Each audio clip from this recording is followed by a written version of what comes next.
Hello, everyone. Can we? We're going to get started.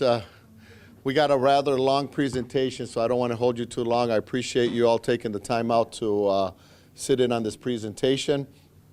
I want to make a few introductions, as we all do. There are some elected officials that I like to mention, but I'll start off with thanking Todd from Park Bank for allowing us to use their facility to hold this meeting. So thank you very much, Todd. He wasn't here. Did he go back upstairs? He'll be back down in a bit. But we want to thank him.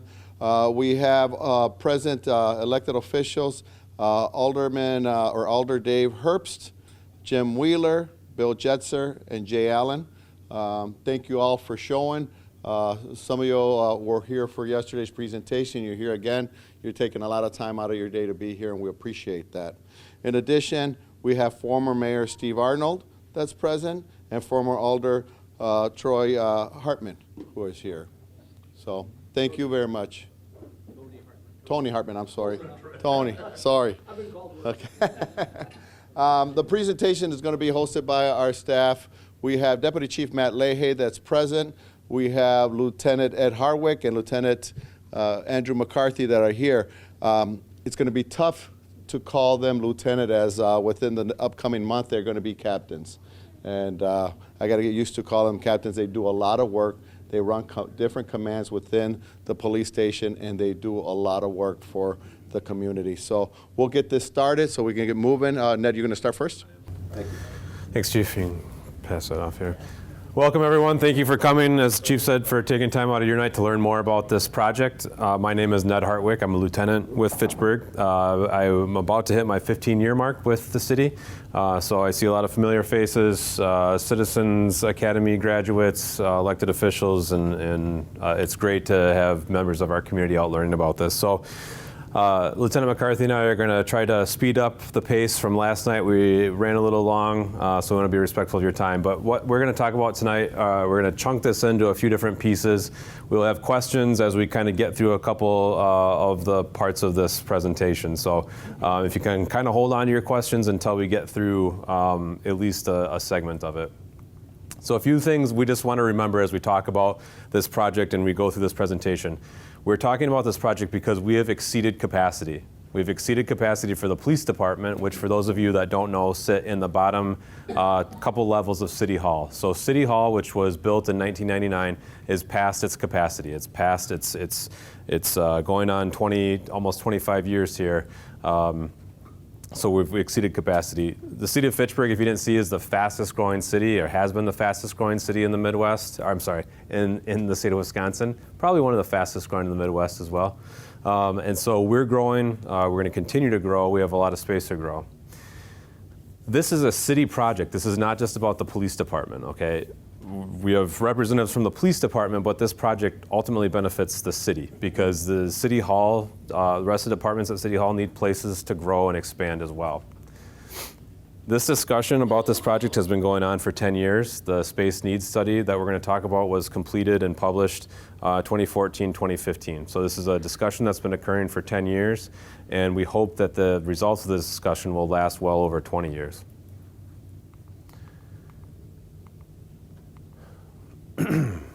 So I mentioned a space needs study.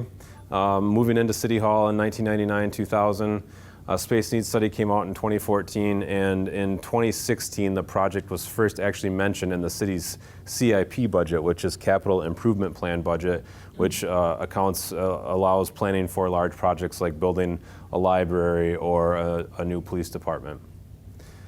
The space needs study was an analytical study of both staffing and space needs. It looked at 5, 10, and 20-year horizons. Keep in mind this was back in 2015 now, so that 5-year horizon was 2020, and so on.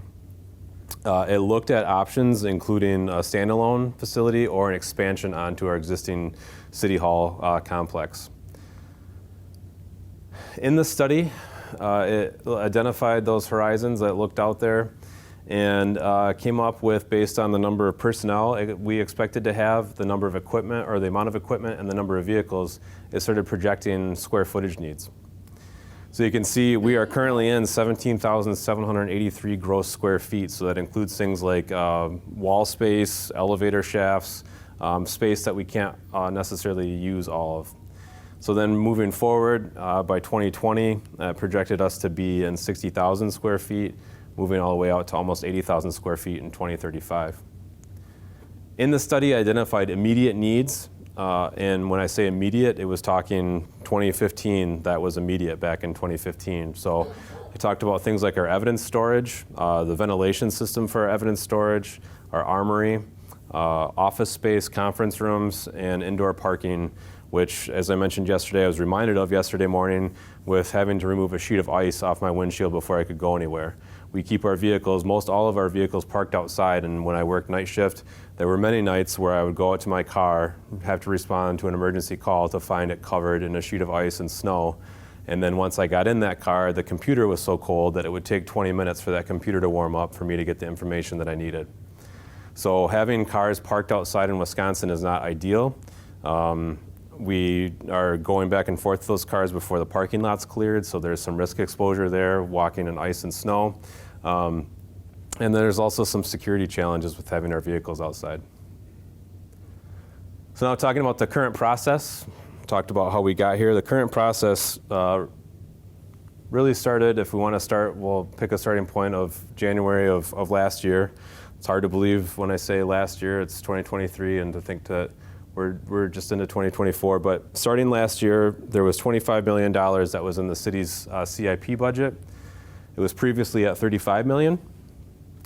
And again, this project first appeared in 2017 in that CIP budget. In April of 2023, the Common Council, following a competitive bid process, selected FGM Architects. They are a very well-respected firm that has done, I think, well over 300 projects related to police facilities, so they know what they're doing. They were selected for their architectural and engineering services. In June, we started working with FGM Architects. They started meeting with different work groups, getting feedback, and meeting with city staff to really learn about what was important to the city of Fitchburg and the people that are going to be occupying this building. In July, the Common Council, again, after a competitive bid process, selected a construction management firm, that's Pepper Construction. And so their role is to be the subject matter expert when it relates to construction, preparing bids, and managing the entire construction process. They are not going to be able, as they're serving as our construction management company, they are not going to be able to bid on the actual construction. In July of last year, the first meeting of the Police Oversight Police Facility Oversight Committee was held, and Alder Wheeler is the chair of that committee. That includes a couple residents and city staff as well. And in November, the Common Council approved an additional $10 million back into the CIP budget to bring that up to $35 million. Very early on in December, our construction management company delivered its estimate based on the design that we're going to talk about. And tentatively scheduled, however, there is likely going to be some delay here, Common Council approval of the schematic design and any potential budget amendments. Moving forward to the completion of the project here, the next phase after this schematic design is approved, the big picture is approved, then they move into design development. So that kind of tweaks and adds additional details into the plan. February 24, Common Council approves design development. Summer of 2024, bidding opens. And September, moving into the fall here, Council approves the bid with the construction process to begin shortly thereafter. And that's the process, not necessarily a shovel in the ground. And then completion would be tentatively scheduled for May of 26. And again, I highlight here that we would be moving out of that space, that 17,000 square feet in City Hall, to allow whatever process needs to play out for other city departments to move into that space that's needed. Now, I'll touch on again, I mentioned City Hall has exceeded its growth potential. We have, our entire IT department is working in the basement, our former emergency operations center. They're working in a room much like this that move 4 people into, no windows, not designed as an office space. We have no more offices. There's no room for growth for new employees as the city grows. So before we get into programming, do we have any questions about the process or anything I just covered there? Would you just review the decision to build a new building rather than add on to City Hall? So I might not be the best equipped. In fact, there are probably individuals that may have participated in that decision on council. But a couple of things were looked at in that decision, including cost, the space, and the efficiencies of not really vacating that space and the need for City Hall expansion. And so the other component of that really became down to the purpose needs, the specific purpose needs of a police facility, and having that as a separate facility rather than just an add-on to kind of patch things together with the past facility and a new facility, I think is really what it came down to. Was similar thinking involved in rejecting the idea of building at Fire Station Number 1 site? Or was that not discussed? Adding the police facility on Building at that building, site. I think there was some discussion there as well. But we'll talk about the site here in a second, where the site is for the current facility, having that be in the inventory, if you will. That was, I think, the consideration there. Thank you. Mm-hmm. Can you talk about the outreach that you've done in the community, especially your communities of color? So yes, I can. We'll talk about that. I don't know that we have that portion completely in here. We'll jump right to that since we haven't covered it. But beginning in, when did our first community meetings start? Was it January of last year? January was our first one. January was our first one. So as soon as this project came online, we were having we had been having monthly meetings throughout the community in various parts of the police districts. So they're spread apart there. So we began mentioning it there. As we stated, this really didn't come on until April. And so that part we were working behind there, behind the scenes to get this planning done. November 27th was our first public meeting that we've had as far as informing the public of this plan, because it hadn't been completed prior to that. So we have been mentioning it throughout our community meetings, not specifically designed just to talk about the police facility, if that makes sense. So unless you are going to those meetings specifically, there's not been direct outreach for people to come and find out about this facility? Correct. I guess I'm trying to Yeah, so we have been mentioning the components of the facility at these police department meetings that cover what we're doing in the community, calls for service, reviewing police activities in the community. That's been a component of that. But again, this schematic design has not really been fully completed until late mid-November for us to really inform people about what's going on with this design. So the work's been going on behind the scenes. We have not had a significant period of time.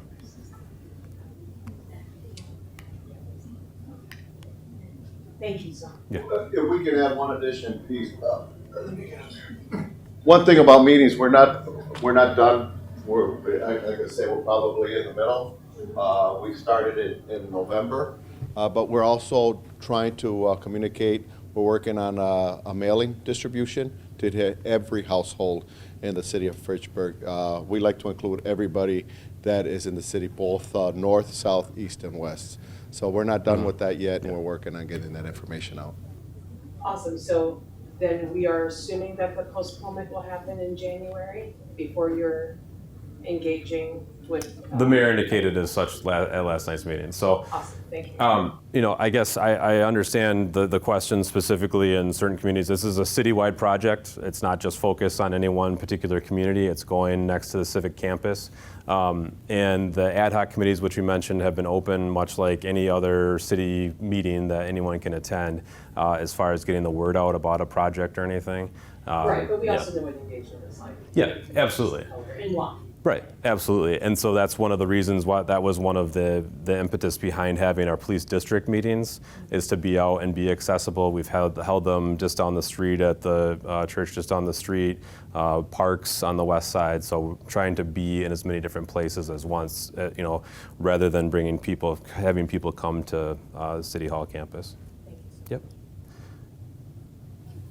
Yes. Yeah, if I could just add a little bit to that discussion. I talked with the city administrator today about this very issue because I think there's a lot of people who don't have an opportunity to find out what's going on in regard to this project. So what we're going to probably have at the council meeting next week is a budget amendment to do a mailing, a citywide mailing, because it's going to be over the threshold that the mayor had just approved. So that'll get approved hopefully on Tuesday of next week. If everything goes exactly perfectly according to plan, we could have materials to the printer to start mailing out by Friday, which means people will be getting them in that week of the 10th, or the week of the 15th. So I would anticipate that based on that timing, because they're gonna have to check with the printing company and all that, that we probably would expect to see another round of meetings like this in the last week of January, that week that's half January and half February. But that's a postcard that would go out to every residential address in the city. And that goes out the third week of January? That would probably get in the mail on the 15th or 16th if everything goes perfect.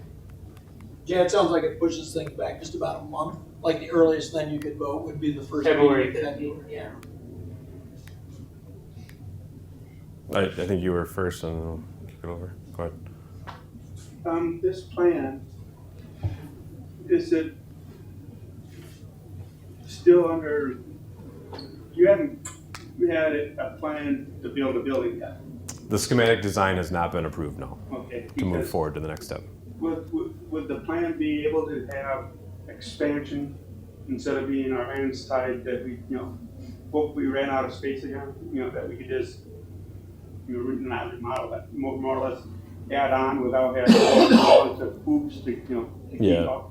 There is some limited ability to expand, and going back to former Mayor Arnold's question about the expansion of City Hall space and the architectural firm's experience of dealing with expansion, typically it's found that the space that you're expanding onto has already become outdated, and so it's not necessarily cost efficient to add on versus maybe repurposing that facility or building an additional facility elsewhere.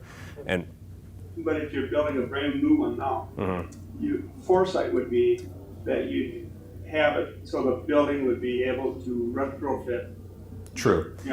to a certain extent. But we wouldn't, like in another 15 years, whoops, we gotta, here we go again. Well, and ideally, what we're doing is design a building that's going to outlast 15 years and meet the needs, and so that's the ideal. When we get to the point of expansion, at that point, we might be looking at a separate facility in another part of the city. Mark, did you have a question? No, I just want, he had one over there. Over here? I just want you over there. So it kind of goes back to the question that she was asking, but when you were saying that you have been doing outreach, what was the result of the outreach? Like, how have you used the input or information from those communities when creating these designs? So in creating these designs, we have not received any community input other than the people that are on the citizens that are on the ad hoc committee to provide input on the designs, okay? So we've been spreading the word about what's going on with the project and the ideas of the project and why it's important, but we have not been receiving feedback on the actual designs themselves. So it's more like informing people that want to happen, asking what do they want to happen. Yeah, it's an informational process. So I mean, we come up with a design and then putting it out there and then having some place to start with and work with. And then I guess for the continued, like you said, you're going to do the door things for everybody in the community, all the residents. What is like your desired outcome from that input? Like, will that change anything? Or is that just a technicality? Or just trying to see what? Well, it's to help inform people of what's going on. So when you have people that you voted to represent you, that they can feel the pulse of what the community wants to support. Because ultimately, it's a building that the community is going to be supporting, and it's going to be servicing the community, right? So that's the goal of informing people of this project. As people have pointed out, this is the most expensive project in the city history, building project. But as we've also pointed out, every successive city budget that's passed is the most expensive city budget that's been passed. And so the question is, what outreach is done, how do we inform people anymore about anything? We can put things online, we can go and hold meetings, but to your point, how do we know what is the threshold to know that there's enough community feedback, enough community awareness of a project. So the goal is to put the information out there, and if people want to come and participate or share their feedback, there are ways to do that. I guess my question is, but it's a two-part question. The first question is, what current tools of communication do you guys use? And then, do you guys track any response that you get from those tools as well too? Yeah, absolutely. So we have a pretty healthy presence on Facebook, social media platforms like Nextdoor, our website. There's listservs that you can sign up for on there, and then there's outlets for feedback to be shared. That feedback is basically put together and then shared with the council. There'll be an email address that we'll share where you can send those comments directly to. And then do you guys track that user data as well too? Do you guys receive any input or anything like that as well? When you say user data, Like, I guess what I'm trying to figure out is, it sounds as though the communication part aspect is definitely there, but the response isn't to the point where it's desired for both the police and the community overall. Mm-hmm. So I suppose what I'm trying to ask here is, how are you working on trying to increase those levels of response? We're trying to work with community partners to get the information out to people and to let people know what's going on. I mean, I think unfortunately, we have a city of 34,000 people, and I attend most council meetings and watch most council meetings, and I can ask someone on the council right now, what's the most people that you see at a city council meeting? Yeah, so I mean, I don't mean to make light of it, but it's a fact of how are people engaged in city government anymore and city decisions. And unfortunately, sometimes it's not until it's too late in some people's minds. So that's one of the things we're trying to do as far as getting the word out and letting people decide, how they want to participate and make their voice heard. Others? Yeah, it's a tough nut. I represent probably the largest percentage of African Americans in a district in the city. And they were, basically, I went into the neighborhoods, I said, we're having this meeting, I left flyers, not a single African American resident, only one showed up. I talked to the whole area, and I'm not sure what more I could do. If you want to talk about how to build communities, get engagement, we can absolutely have that conversation, because that's a whole different thing.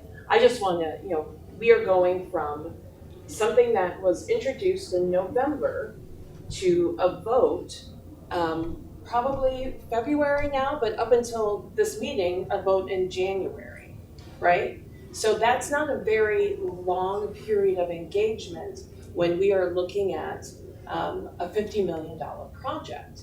And I say this because I'm the county board supervisor for Fitchburg, and I am getting a lot of emails about our property taxes because the county raised property taxes, right? It's been a big thing. And we right now are looking at, I'm trying to figure out how do I find another $21 million to build our county jail, right? Because I am aware that it is a project that has to happen. And I've got to figure out how to make that work. So when I'm balancing a $200 million jail, right?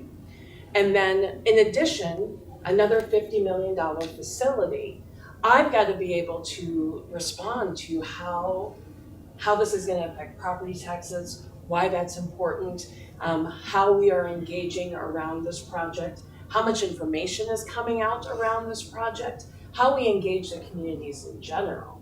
Mm-hmm. So that is the crux of the issue for me. So yes, you can absolutely go into a community, but if they don't know you and they've not engaged with you, you're probably. They know me.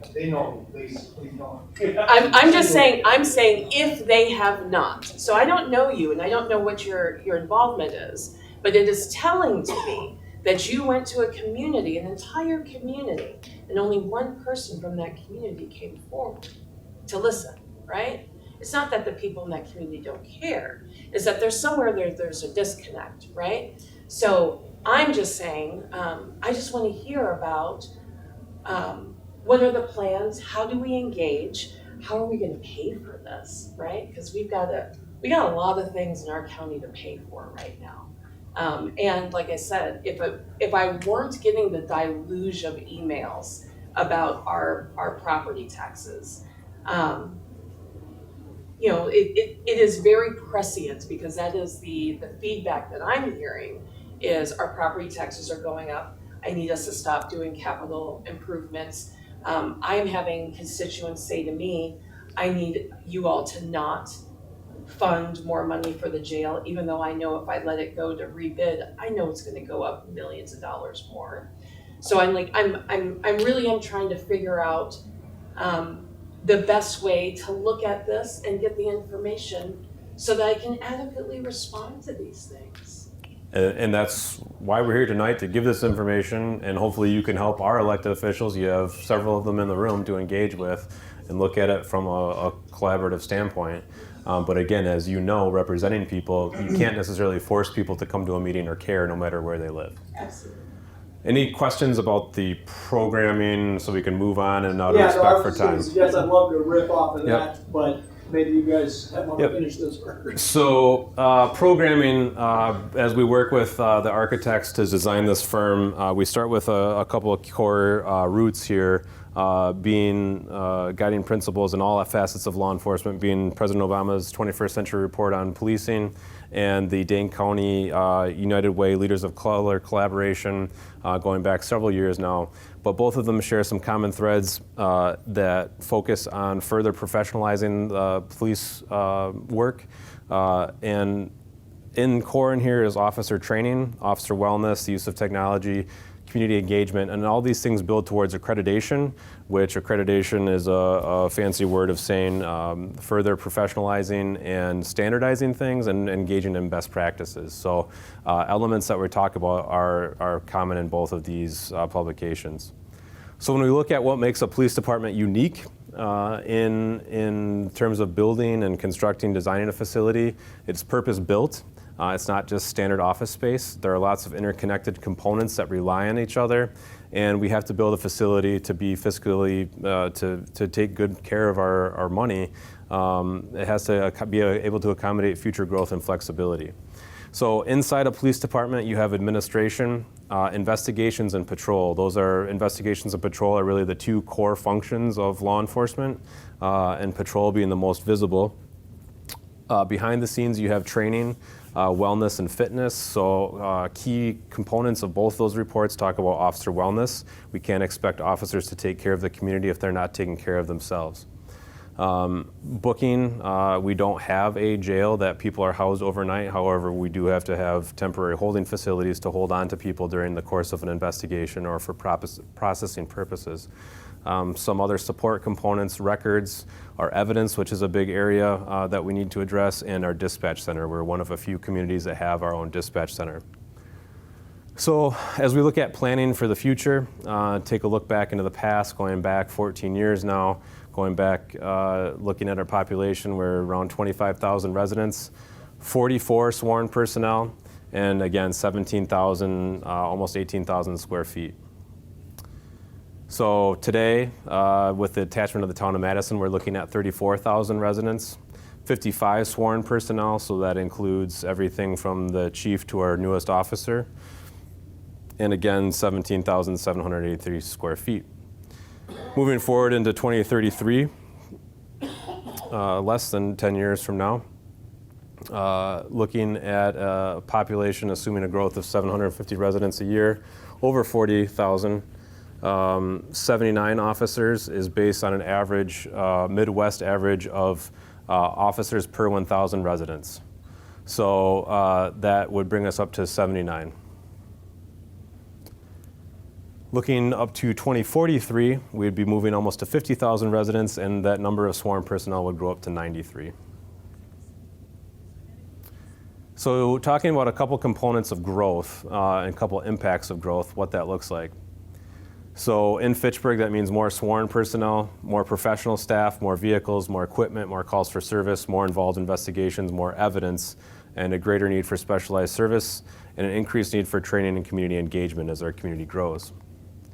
In the area, that means more sworn personnel from other agencies as well, so we have more people, more law enforcement officers, more calls for service countywide, more involved investigations that impact Fitchburg, and decreased availability of training facilities. We'll talk about why that's important in a second. So building a police facility, again, it's purpose-built. We're planning for at least 20 years, and it's not really feasible to build half of a holding cell or half of an evidence room or half of a dispatch center. There are core functions of the police department that need to be built as a whole. And again, it's more cost efficient to build for the future now. So our preferred schematic design, which you can see on the wall there, has moved down to 74,000 square feet spread across multiple levels. It has the ability to incorporate sustainability features. Those sustainability features have not been decided yet, and it includes training components. The preferred schematic design has all the components that we feel, as the people that live and work in that facility on a daily basis, need to meet the demands of our job. And it provides the flexibility for anticipated growth. And it also plays a significant role now to attract, retain, and best train our personnel. So again, for those who may have forgotten, my name is Lieutenant McCarthy.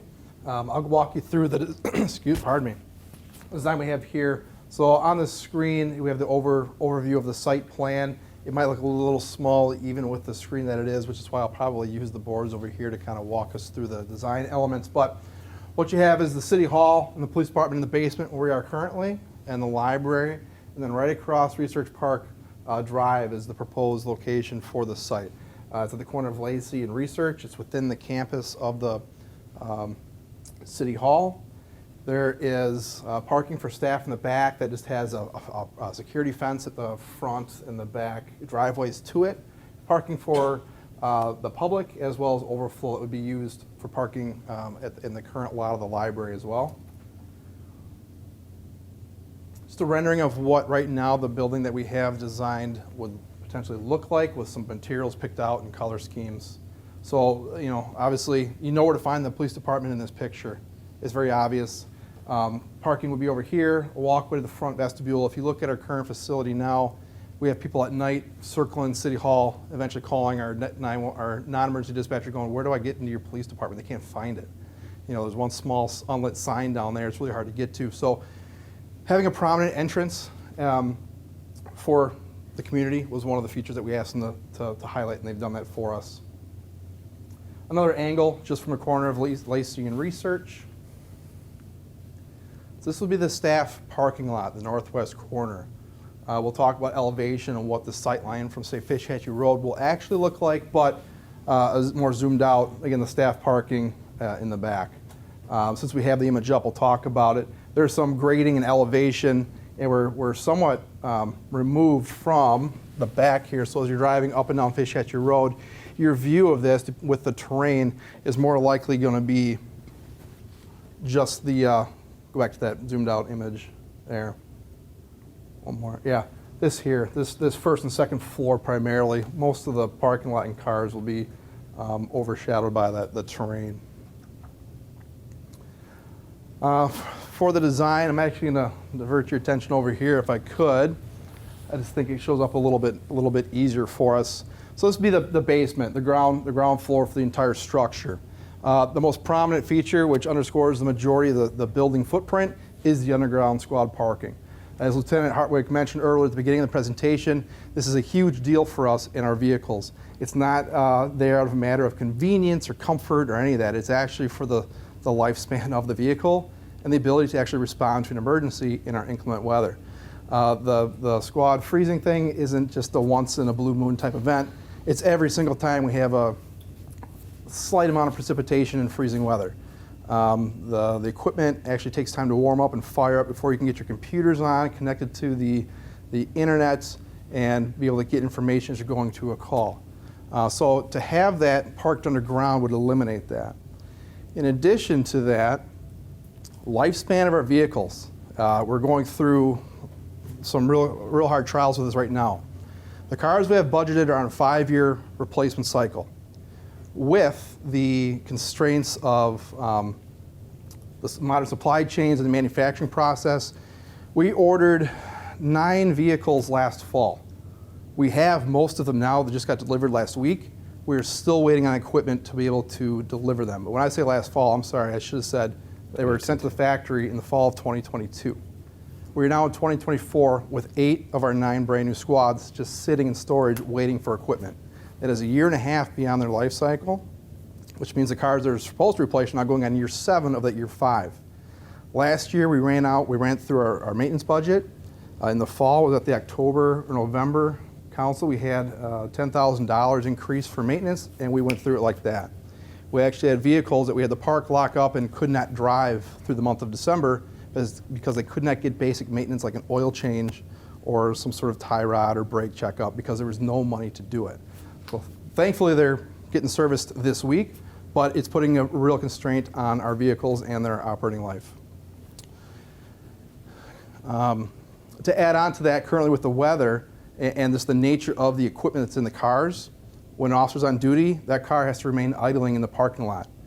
Because the minute that car turns off, that is a drain on the battery. The vehicle's maybe about $40,000 to $45,000 for the car. It's about $35,000 to $40,000 for the equipment that also goes into that same car. It is a very expensive item, and all that equipment has a draw on the system. So if we were to turn our cars off in the parking lot, all that would shut off or the battery would be dead pretty quick. With the garage, what we have the ability to do is park a squad, turn it off, and actually plug it into a power supply to the wall. This doesn't make it a hybrid vehicle. This doesn't mean that the car operates on battery, but what it does is allows all those electronics to stay warmed up and on without any drain to the battery. So if we have an emergency, we can go to our car, it'll spit out the cord, and we're ready to go. Same thing the fire departments and the ambulance services use right now. They have that luxury, we don't. So the underground squad parking is very essential for us. Evidence is in the same location, so currently as we described, you come back to the police department, you enter the building, go downstairs, walk to the other wing, and that's where your evidence is. It's somewhat far away, whereas here it's tied nicely to where most of the evidence is going to be coming in from the street. So evidence storage, this actually is that smaller than our current evidence right now? Similar size. Similar size. It was projected to be 4 times the size of our current evidence space was the needs back in 2014. We were able to maintain the size that it is here, reducing the overall footprint because of advances in the way we store evidence. In the picture here are a bunch of moving shelves, like records shelves that you can put evidence on instead of having just rows and rows and rows of standard cheap shelving, which most older police departments have currently. So you're squeezing out all the aisles with one? Correct. Yep. We went on a little bit of a field trip to Illinois a few months ago with some alders and some others who had interest in the building to show what other departments who have been recently built and upgraded looked like. We got to see this feature firsthand, and it worked very well, and it suited their needs. You'll see a picture of it in just a second here. Yeah. This is a good time maybe for a question about evidence. How does the new facility proposed interact with the facility up by the Public Works garage? I know that you store vehicles there, but Right. is there any Go other ahead. interaction? So yeah, it's an extension essentially of our evidence storage. It's for our long-term evidence storage. So for larger items, especially like cars, bikes, and then we also have other items that just aren't feasible to be stored, and also items that aren't as sensitive to security and weather issues. So it's an extension, but it serves really a different purpose than what's in here. This evidence area here is for more immediate evidence storage, handling, and processing. So an officer literally brings that evidence right in.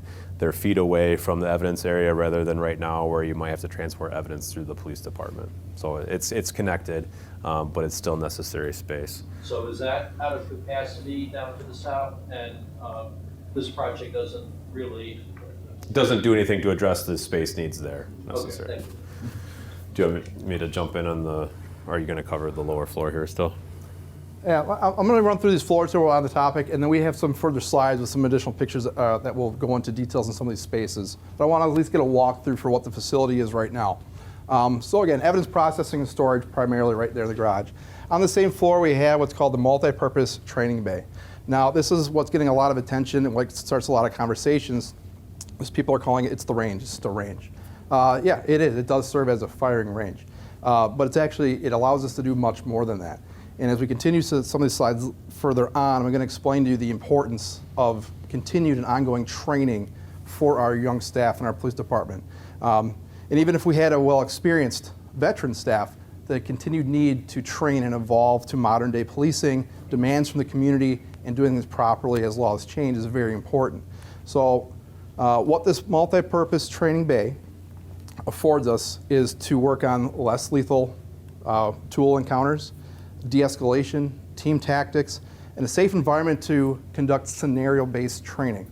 When I say scenario-based training, it is a critical component to getting officers to think critically about an incident. So right now, if we were to go to any call that comes to an officer right now, they're critically thinking on the spot. Why do we have to wait till that point to think about an incident when it's a high-stress environment? Why can't we think about high-stress situations in a controlled, safe environment where we have instructors and experienced staff to walk them through these scenarios safely, to notice something that maybe isn't either appropriate or isn't that safe, walk it back and train it proper. These are the things that we can't do in our current facility, and some of these things you can't fully incorporate without having a space that functions as a live weapons range. There will be scenarios where we would be able to put someone on that range, every item on their tool belt that you see going on the street like it's a real call, and they don't know what's coming. And they know they don't know what's coming. They have to think critically about the scenario placed in front of them. And that scenario could be walking out of that range without firing a live round.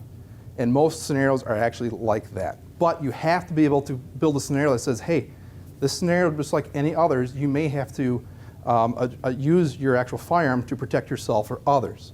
But the idea is you can't induce that same type of thinking if you're not in an environment where you know you're ever going to have to use that tool. So it's a force multiplier as far as scenario-based training goes. It allows us to really introduce realism when we're trying to teach our officers. And again, we'll get some slides that will probably cover some more information about that. Coming up to the main level, you have a main stairwell here. We'll start with this north wing that goes along Research Park Drive. This is more of our training wing, we're calling it. It starts here with a padded room, defensive tactics. This is where defensive and arrest tactics can be performed. It's a padded room and it allows officers to practice safe tactics, physical hands-on tactics without having to experience that on an actual call. This is where a lot of officers get hurt, is the physical contacts in the field. Even officers who are in really good shape, if you have poor tactics and poor decision-making and a poor team tactic to go to have to use physical force of any kind to keep everyone safe, injuries result. And alongside that would be the fitness center. So again, having the ability to stay in relatively good shape physically and mentally coincides with the defensive tactics room. The wall is actually not completely built, so we can use the space as one larger space as necessary to get heart rates up and simulate some of that stress you might feel in a real situation. Right next to it have the locker rooms. These actually connect directly into the fitness center, so officers and staff could use the fitness center, go right into the changing rooms, and then change for their duty or go home for the day. And then next to that, we have multi-purpose meeting rooms. These are 2 rooms suited to take on a capacity of 50 persons in each room. There's a divider wall that allows it to be 2 separate rooms or 1 combined room of 100 seats. Now, it is another multi-purpose room where we have multiple uses for that space.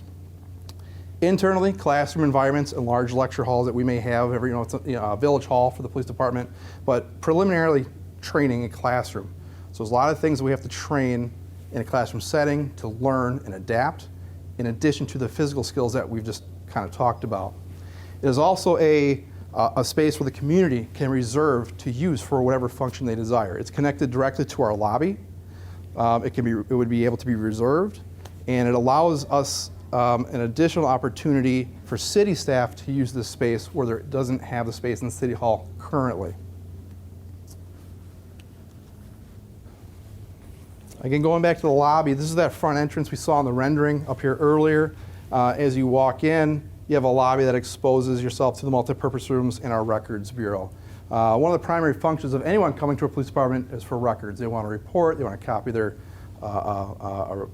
recording, or they're needing to speak to an officer. This is where they'll meet first. And so this is kind of the greeting wing to our day shift operations.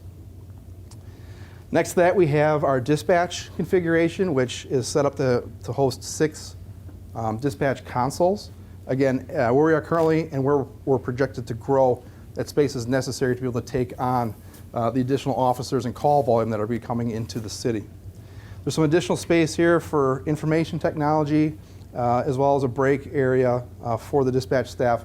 It's not as easy as saying, hey, I'm going to go down the hall and go to the bathroom if you're a dispatcher. You're kind of stuck in that environment to answer calls, hear someone call on the radio, and so that needs to be closer to them. Directly next to that is the patrol section. You kind of have a part of it across the hall. This is the roll call room. So officers meet 3 times a day. We have 3 shifts. They're going to meet at the beginning of their shift, and that is where officers are going to collaborate on things that have happened, things that are ongoing, things to look out for. What are we getting requests or complaints on, and how we can go about addressing those. So it's a space to where you start your day, you get information, you get assignments from your supervisor, and you go out and address those plans. In between those shift changes, it is also a place for patrol to collaborate on like a meeting space to come back and say, we just had this happen, or we just heard about this, let's go over it. It's going to have some computer screens similar to this. It's a classroom-style environment that has information directly suited for patrol officers, what they need to know to go about their daily business. Then across, we have the larger patrol section. This is where the patrol supervision, the sergeants that supervise on the streets would be, the shift lieutenants, which we're seeking to acquire here as we grow, which they would oversee each shift. So you have a shift lieutenant overseeing 3 shift sergeants. There's a smaller meeting space here, for that intimate meeting space. You have one or a supervisor, maybe a few officers are going over something in more detail. That's a space for them right there. And then, of course, the top is, it says booking in the picture, but in reality, it's more of a temporary holding. It has 4 cells and an OWI, intoximeter processing, as well as a bond out. So Lieutenant Hartwick can maybe take a couple minutes to explain the absolute need for the holding cells compared to what we have in our current facility. So for major investigations, as I mentioned, we don't house anyone overnight for any long periods of time, but we do when we have a major investigation. If we are conducting a search warrant and we bring people back, we have to interview them. It is more time efficient and just management of those individuals to keep them in those holding cells because we don't have to have one person with each person. We can have one person monitoring everyone that's in our custody. This area is more important in a couple of ways too, and we'll talk about it in just a second, but it's important for us to have that space because we have overrun that space to the point where we're using rooms upstairs in City Hall to keep people that we need to interview. So connected to that space is our Sally ports you'll see a picture of, but that's an area when someone's in our custody, we drive into a large garage and we're able to close the garage door, bring them out of the car safely, and then bring them into that booking area. So again, that's an area used for short-term people in our custody and then for OWI processing primarily. Moving into the second floor there, the upper floor, is kind of half the footprint of the building. There is a section on the left there that you see is for investigations, so we have to plan and anticipate for the growth of our detective bureau. And then attached in that space is a major incident room, so that allows investigators to collaborate when we have a major investigation. We had a homicide in 2019 of a 17-year-old. We had outside detectives that were involved in that investigation working with us for multiple weeks on end, and we occupied an entire space similar to this size with almost every square foot of the space occupied with posters, pictures, information. So we have to have a separate space to manage that incident. Also on that floor is an additional smaller break room for personnel working up there. And then to the right is the kind of the executive command area with offices for the chief, deputy chief, captains, support staff that are up there, and then a conference room for executive level meetings. go back to the second floor? To the right of middle floor, sir. Sure. To the right of patrol and below the other patrol is an area that I'm guessing, I don't think you described, but by the color, is that a break room? Yep, and we'll talk about here in just a second. Right? Give you a little bit close up. So these pictures here are supplied by our architect of similar spaces and other facilities that they've constructed. So we have a public entry here that's very prominent and easy for people to locate. Moving into the lobby, it's open, it's inviting as a police department can be, and has a vestibule area where individuals coming in after hours can safely meet with someone without having to be permitted into the entire facility. Again, moving into this larger lobby area, and also just quickly point out here too, there is a space up here we'll talk about in a second that's right off the lobby. We have a half-time social worker that we currently would like to get into a full-time status. And so her office is right off the lobby, so citizens that don't need traditional police services but are still interacting with our department can meet right there. Talking about the community multi-purpose room here, again, some examples of what this looks like, how it can be divided. So you could have a community group using it. There's a kitchenette area here, so if you wanted to host a meeting, you're bringing in your group. The police department's hosting some measure of outreach and wants to meet with the community. It can be a little bit more inviting than borrowing the basement of a bank or something else. Again, having centrally located, but we can host a little bit more purpose-driven event. So this is the social worker meeting space, an office space here, allows us to work with individuals with a variety of needs. Another amenity that's been included in the plan, so above where the training bay is, underground here, is some outdoor space with some outdoor seating. So if you were to be renting or using that space, in a sense, you could have access to that area as well. Examples of what interview rooms look like, and I'll point out that part of our interview suite, which kind of sits right off the lobby there, includes what's called a soft interview room. So that's for victims of crime, family members, individuals that want to feel much more comfortable when they're talking to us about whatever's going on, can provide drinks and food in there as well. Did you point to where that was? Sure. It's a space right here next to the lobby. Right off the lobby, yep. It's connected directly to the lobby, actually. Records area, so we do still keep some paper copies of police records.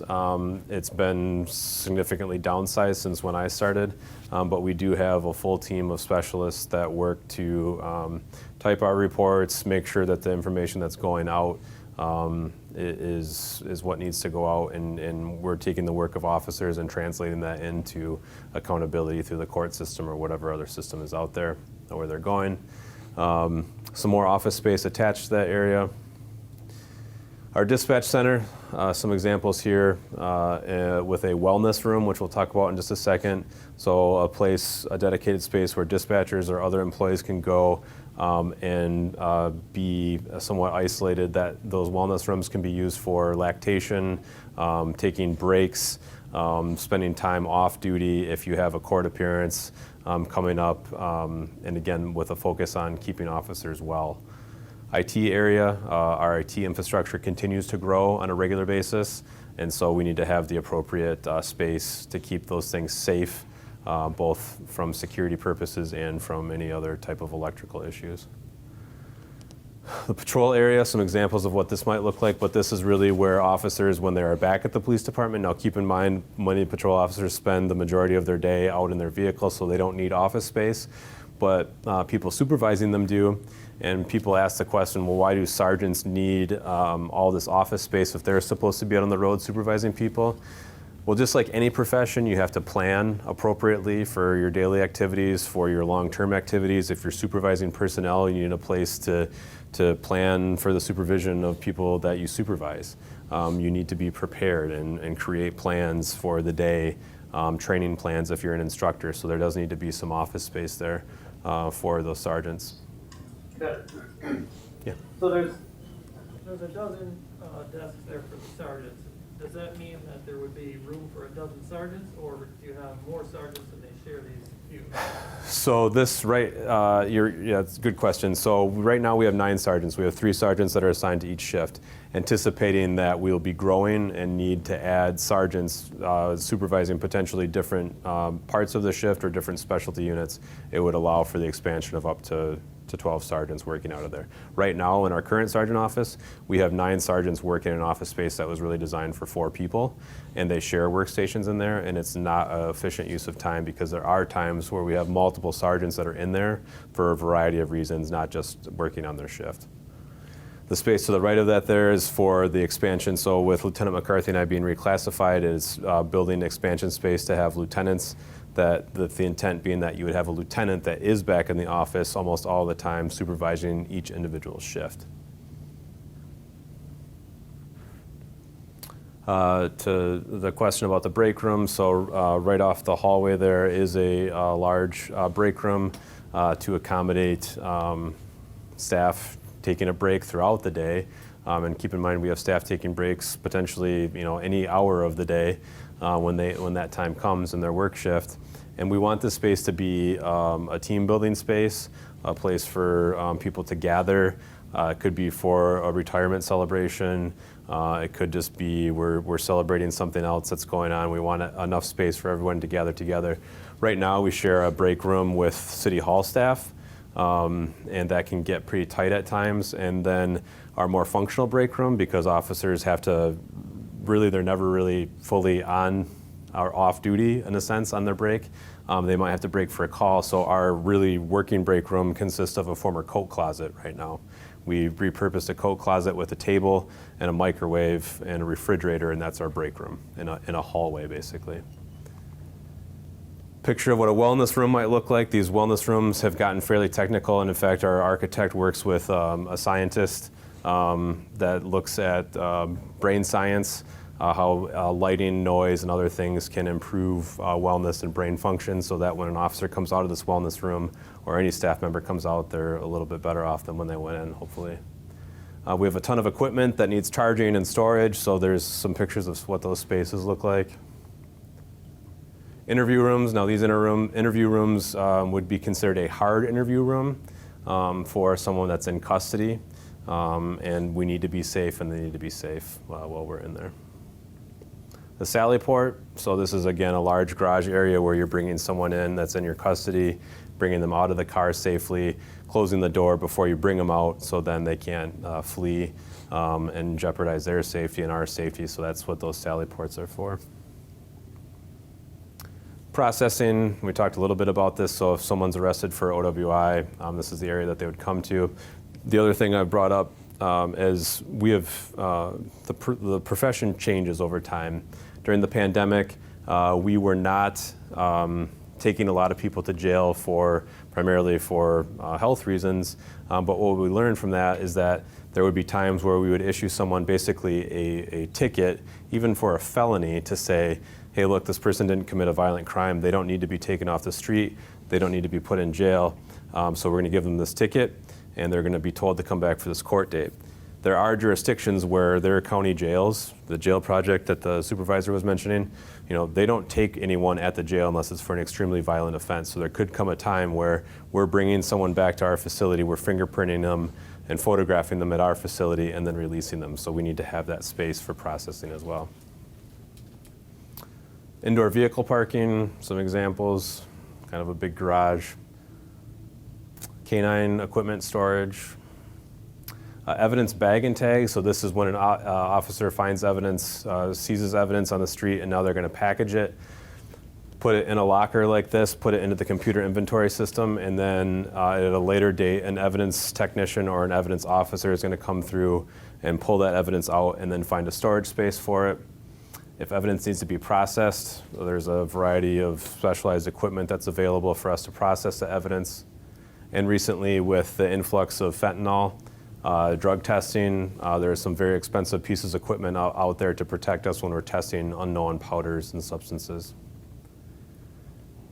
So property room, this is where property is actually stored. So you see some traditional shelving units down here for larger items, and then you get into this setup here where you have the space saver storage system where you're really compressing how evidence is stored. You don't have to access it all, you just have to know where it's at. More pictures of that system. So Lieutenant McCarthy described the Defense of Tactics training area here with the mats. Again, the ability for us to practice what we need to do before we go out into the field to keep people safe. Locker rooms, so there's space for male and female lockers, and then there's also a universal shower and locker area and a universal toilet bathroom area attached to that as well. Command area, some conference rooms. Examples of what that looks like. Cubicles. Some photographs of the major case room. What we talked about here are basically a briefing room and meeting room for investigators. Armory, storage of ammunition and associated equipment, firearms, less lethal tools.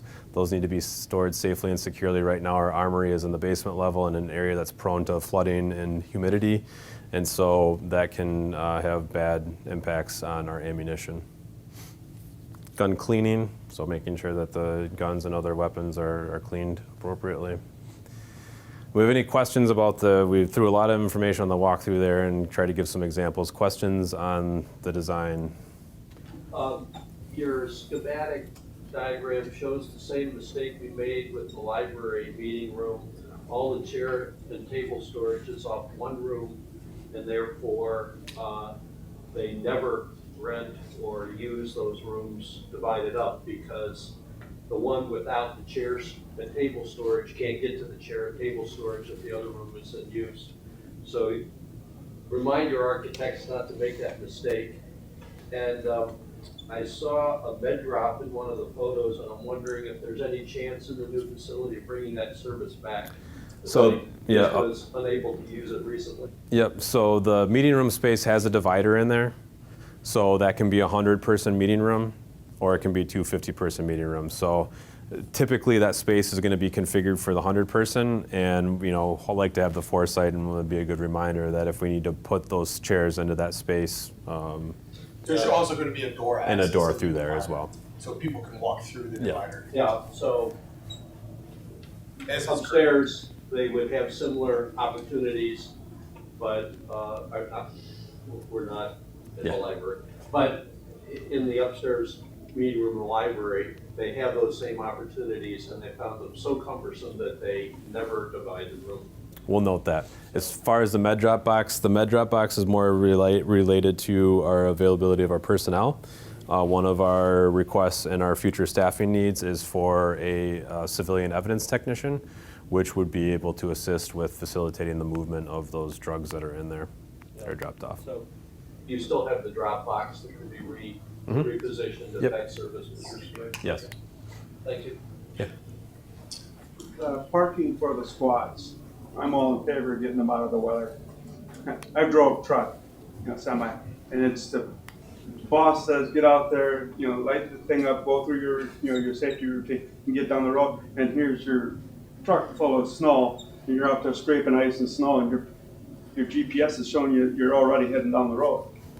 So now, is the parking for the squad, is that underground, or is that, how deep is It's like that? an exposed basement. Yeah.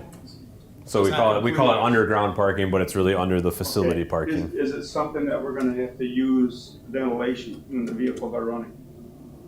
When you drive them in?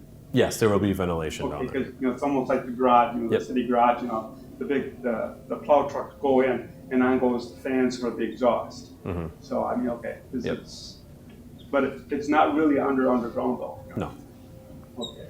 Pontiac, you're figuring, squads are all gonna be Teslas and running on batteries, won't we?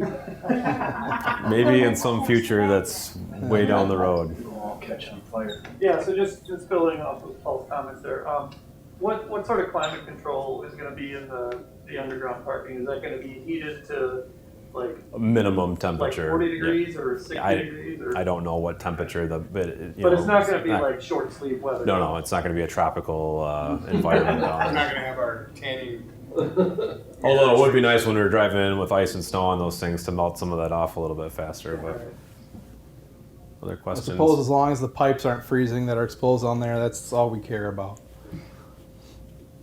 It will park everybody.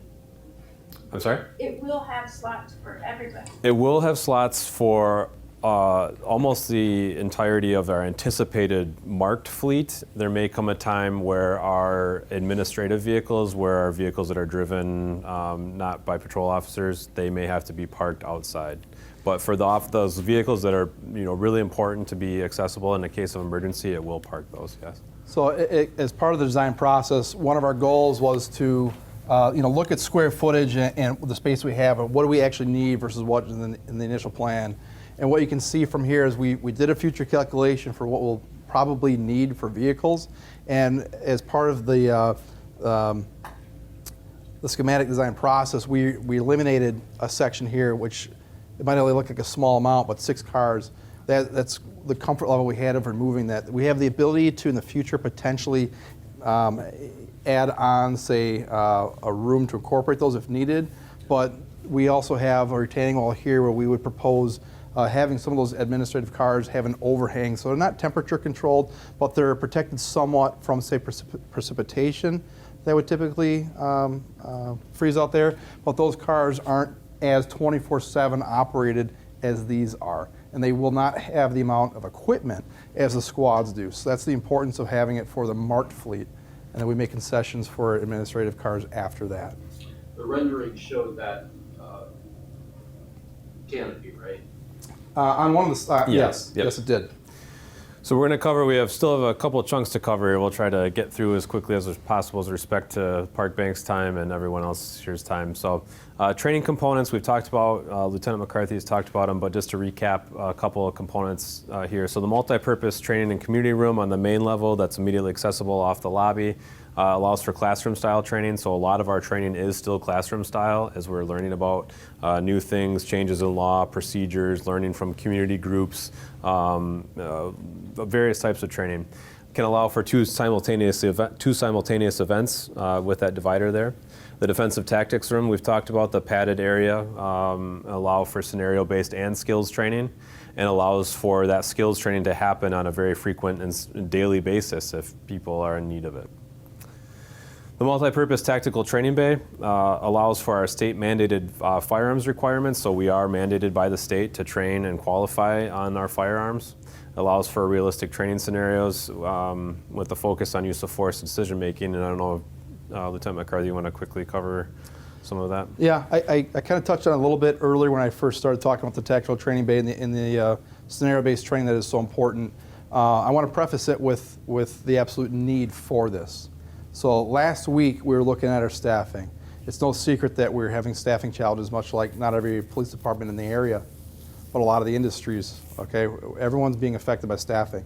To give you an idea of our patrol division right now, as a whole, all 3 shifts, the average experience level of an officer right now is less than 10 years. Okay, less than 10 years, that's not terrible. If you look at second and third shift, the average experience level for an officer working on our second or third shift is less than 3 years per officer. So to give you a little bit more context here too. So that average officer, 720 hours of instruction at the academy. 720 hours, that is less than a lot of other professions that are out there that don't carry a badge and a gun. Okay? Not to cast shade on any of other professions out there, but there are some that require more than 1,000 hours, sometimes to cut hair, for example. So we're talking 720 hours. Of that 720 hours, less than 20% of that is spent on firearms and defensive and arrest tactics, so 2 very high-risk areas. At our police department, the state mandates 24 hours of in-service training. We provide 32 hours of in-service training. Oops. And 16 of those hours are really spent with firearms at most. And when we say 16 hours, that means that of those 16 hours, not all of those hours are actually spent training with a tool or in a classroom. And as Lieutenant McCarthy was discussing here, if you call the police department right now, chances are that you're going to have a police officer respond that has less than 3 years of experience. So I actually misspoke on that. As a whole, our day shift has about an average of 10 years of experience. But across all 3 shifts, it's less than 4 years of experience. So some of the current challenges we have now with this training, so it's state mandated, we have to do it. We do it as much as possible. That ends up being the minimum. There's 2 locations in the county. One being the Madison Police Department on the east side. They offered indoor facility, as well as Dane County has an outdoor facility for range time.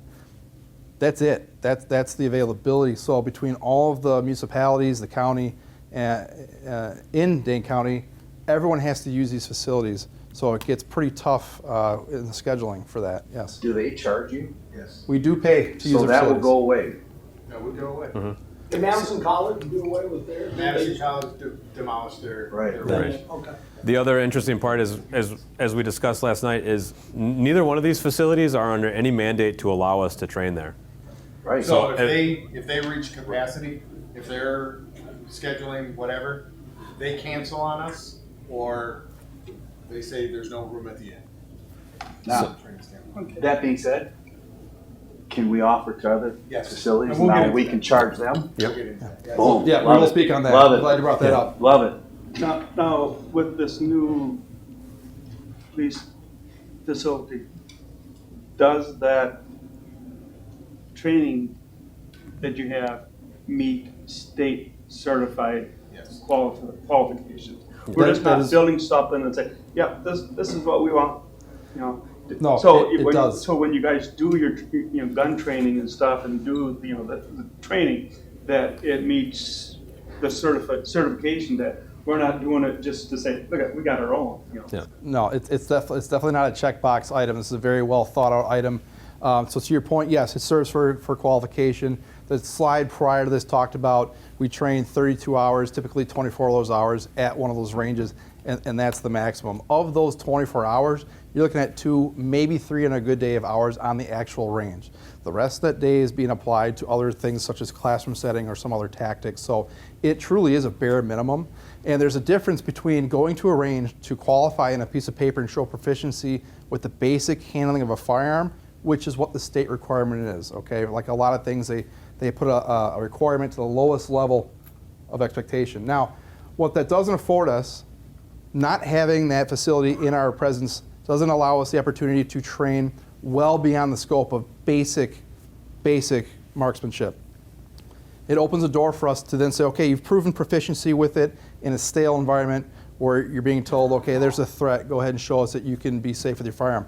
Now we can say, here's the environment, we're going to give you scenarios, and these are going to be as real life as we can get them because you're in an environment where you don't know what the scenario is going to call for. So much like going to any other call for service where you don't know what it could turn into, by being in a space where all of your tools are in place, so to speak, it forces officers to critically think about what am I doing and why am I doing it.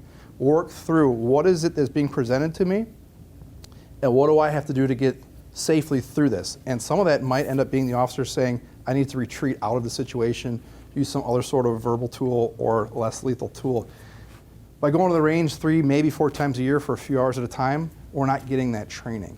An analogy I'll try to bring up to that is, say you have a carpenter who has, say, a drill and a power saw and is given the tools necessary to go build you something, a piece of furniture or a room. But it's kind of loud, so you only let them use the equipment every few months. But you show them YouTube videos, you give them pieces of wood, and it's not that hard, right? You got it, you know how to cut it. And then you say, okay, now it's time to go build it for real. What kind of product do you think you're going to get out of that? You might get some cuts, probably not going to be very, very well cut, not going to fit right, not going to look to the product that you want. What we're trying to develop is a professional product to serve this community to the best humanly possible. And it's very hard in our current facility when we cannot train for that. Yes, sir. So with this new multi-purpose tactical training bay that you guys will be implementing, what would the training look like and what would the increase of hours look like? So, yeah, you're talking about how much additional training we could do? Yes. Yeah. So what we could do is we could have officers train on duty. We don't have a training plan necessarily out there, but we could have an officer that's brand new that has that bare minimum training. maybe an officer that on a call showed some deficiencies, we could bring them down on duty and train them rather than waiting 3 months from now to fix that solution. So the analogy I used last night is if you're watching a football game and you see that they're looking at their iPads or Microsoft or whatever they have sponsoring them, and they're seeing what they did wrong on that last play, we could literally pull an officer in and say, hey, look, last night when this happened, this wasn't the best way to do this. We can go and recreate that situation right there in that space. So we would have the ability to adjust our training and have that be occurring on a daily, weekly, monthly basis, if that kind of answers your question. We don't have a specific plan as to how many additional hours, but it also allows officers to come in and train before their shift, off duty, rather than having to go to the range. You haven't mentioned the savings in travel time. Correct. So we're going to talk about that, the challenges here. So the next closest option, if those two places are not available, and we have run into scenarios where training is only available to us on a Saturday, so we have people coming in on the weekend when they should be off to go and train, the next closest option would be Fort McCoy and Toma, really, to use realistically. Not efficient. Have we ever used that? We have Yes. for our specialized. Yep. So the challenge of having to coordinate, each officer has to go to 4 training dates. But in order to get our entire department in the limited space, that means 20 training dates that we have to coordinate. So we have to get into other people's schedules. That coordination is now at the mercy of those 2 ranges, the other agencies in the county that are fighting for the same space, the other agencies that are continuing to grow just like we are, and so it's already currently, where we are now, limited. As everyone continues to grow, it's only going to get more and more difficult. Mind you, all of this coordination just to get us there for the bare minimum of training is very inefficient for the amount of actual training time we get, because we have to drive there early, set up, tear down, clean up every single time. Whereas if we had the opportunity to say, we have this event, we saw this occur, we're going to train on this, on shift, no additional scheduling, no additional overtime for most of it, let's go down to the training bay, let's set the scenario up, let's run it on duty. We could do this daily, weekly. We'd really be able to take advantage of all these training components here to continue to advance, rather than, hey, in 3 months we're gonna make sure you can still qualify with your basic tools. So as was pointed out, it's an inefficient use. We're paying people to travel from the police department to Wanakee. And we know what it's like to travel on the Beltline, how long that can take. So we're paying people half hour, 45 minutes of travel time, just one way to get out there. It's an inefficiency. So this increases efficiency, which increased efficiencies lead to savings financially, but also more importantly, it's an investment in the quality of people that we're putting out there to respond to your calls for service. So benefits, we've talked about these in the interest of time. So we're exceeding minimum standards. We have a greater skill development. We're investing in our people, which we think will help keep them with our department because we're investing in them, we're allowing them to train more, and the ability to remediate an issue. And then if an officer has specific needs that we can work on, that space allows for that as well. So to summarize the training component, the scenario I threw out there is, you have a loved one that has mental health issues, okay? And they have experienced these mental health issues, typically haven't resulted in the needs for police service, but one day they are in the middle of an acute mental health crisis and they go armed. They arm themselves with a weapon. And your neighbor, who may not be familiar with your family member, calls the police. They're out threatening the neighbors or someone else in the community. You call the police, you call us, you've never called us before, you have no prior interactions, and a Fitchburg police officer shows up. If you had the choice, do you want an officer that meets the bare minimum standards and is only trained to the minimum standards? Or do you want an officer that has the ability, because of the tools that they have available to them, that exceeds their training standards? That excels and that has been in a stressful situation. The training bay that we've talked about allows us to be in a decision-making mode where 1 second a target turns around and that target has a weapon pointed at you and you have no other choice but to defend yourself or defend others. The next time that target turns around, has a cell phone in their hand. So you're learning that not every time a target turns around, not every time that you think that there's a threat, are you legally and lawfully able to do that. So which officer do you want responding? If you were to get on an airplane, do you want Sully Sullenberger, the guy that landed the plane on the Hudson River, in an emergency and had thousands of hours of training and flight time? Or do you want that brand new pilot that just learned how to fly and that maybe only practices every once in a while? So that's how I summarize the training So component. one of the things about the training components, there has been some questions that have been brought up regarding because of this bolstered training environment in our police department, we have to hire all of these extra instructors, all of these extra range masters. We don't. We have sorry about that, Scott.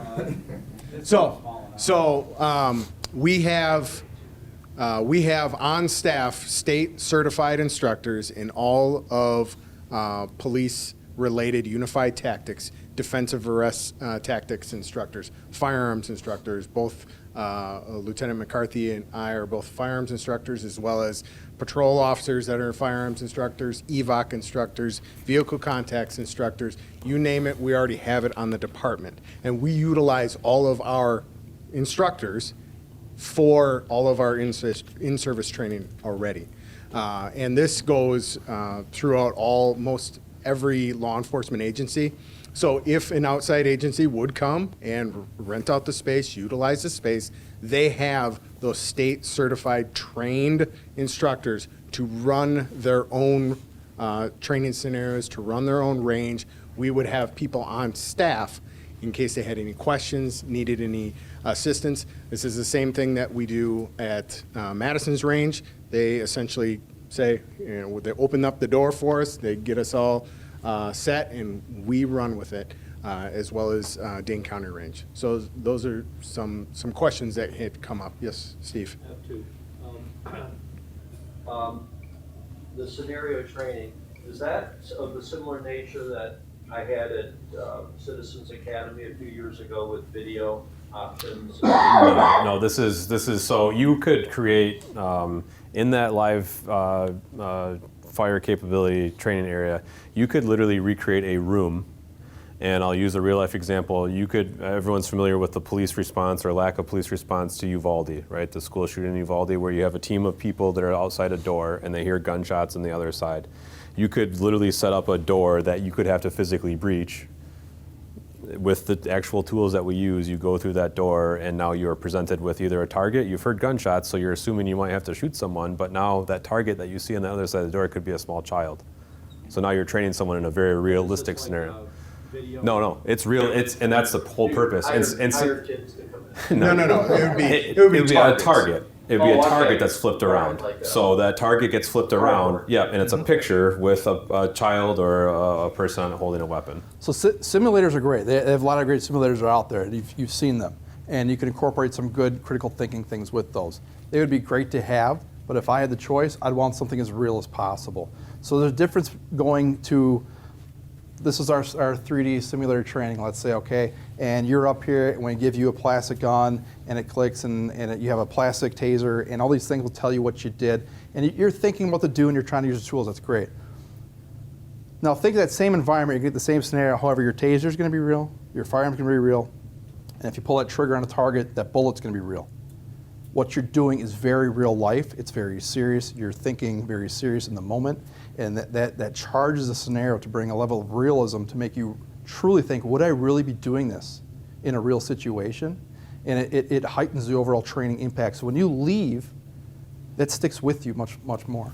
Thanks, that explains it. Additionally, every time an officer pulls their gun, presses the trigger, they're accountable for every round. Those video simulators, they kind of give you an estimate of where those rounds are going, but if you are able to train with your actual tools, and you can hold yourself accountable to what's on that target, what that instant feedback of that is actually where a round is going to go, because not only our use of force numbers in Fitchburg, very low. We do not have firearms-related uses of force in Fitchburg. We've had 2 since I've been in here almost 20 years.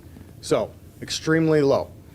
But beyond just the need to have to use it, along with it goes the need to understand when an officer can actually use it. Your target requirements, target acquisition, isolation, identification, your imminent threat details? Do you have the weapon? Do you have the intent? Do you have the delivery system? So when you go in these scenarios, you're going to be introduced to all of those decision-making points, and you're going to have to make that decision with the tool and ensure accountability for every one of those rounds if you choose to use deadly force.